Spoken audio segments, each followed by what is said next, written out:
ইরানের হয়ে গুপ্তচর বৃত্তির অভিযোগে এবার আটক করা হয়েছে ইসরায়েলের ৩ নাগরিককে।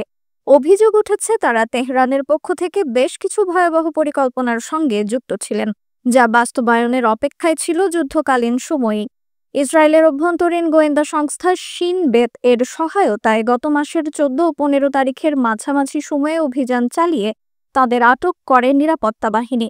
আটককৃতদের মধ্যে দুজন টাইবেরিয়াস শহরের বাসিন্দা ও আরেকজন বসবাস করতেন জর্ডান উপত্যকার মোসাব হামরা নামক বসতিতে। সোমবার তাদের বিরুদ্ধে আনুষ্ঠানিকভাবে অভিযোগ গঠন করা হয় এবং বৃহস্পতিবার বিষয়টি গণমাধ্যমের সামনে প্রকাশ করে কর্তৃপক্ষ। তদন্তে উঠে এসেছে এই ব্যক্তিরা নিয়মিত যোগাযোগ করতেন ইরানের এজেন্টদের সঙ্গে। ব্যবহৃত হতো এনক্রিপ্টেড টেলিগ্রাম চ্যানেল। এই সংযোগ শুরু হয় চলতি বছরের মে মাসে। ইরানের পক্ষ থেকে নিজেদের পরিচয় দেয়া হতো বামপন্থী সংগঠন হিসেবে। আর্থিক লেনদেনেরও প্রমাণ মিলেছে। ব্যবহার করা হয়েছিল বিভিন্ন ধরনের ক্রিপ্টোকারেন্সি। চার্জশিটে বলা হয়েছে আটককৃতদের মাধ্যমে তেল আবিব, মেদানিয়া ও হাইফা শহরের একাধিক জনবহুল স্থাপনার গোপন তথ্য সংগ্রহ করেছে ইরানের গোয়েন্দারা। বিশেষ করে শপিং মল, নিরাপত্তার বাহিনীর অবস্থান, প্রবেশদ্বার, এমনকি সিসিটিভি ক্যামেরার অবস্থানও জানানো হয়েছিল।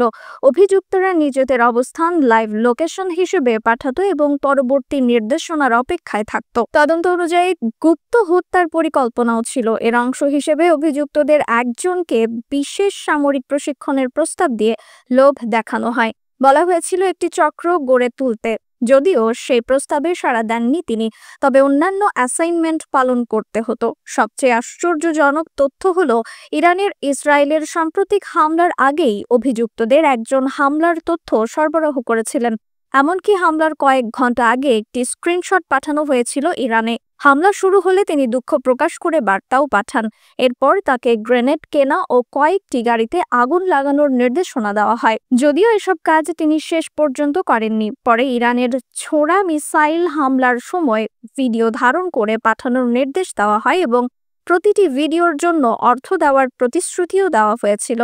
ইরানের হয়ে গুপ্তচর বৃত্তির অভিযোগ ইসরায়েলের নতুন নয়। এর আগেও একাধিকবার এমন অভিযোগে ইসরায়েলি নাগরিকদের গ্রেপ্তার করা হয়েছে। অন্যদিকে ইরানের অভ্যন্তরে ইসরায়েলি গোয়েন্দাদের তৎপরতাও অনেক পুরনো। অপারেশন রাইজিং লায়ন এর সময় তারা গুরুত্বপূর্ণ ভূমিকাও রেখেছে। ইরানের একাধিক শহর থেকে প্রায়শই ইসরায়েলের হয়ে গুপ্তচর বৃত্তির অভিযোগে নাগরিকদের আটকের খবর আসে আন্তর্জাতিক গণমাধ্যমে। রিফাত আর ইসলাম, দ্য পলিটিক্স টুডে।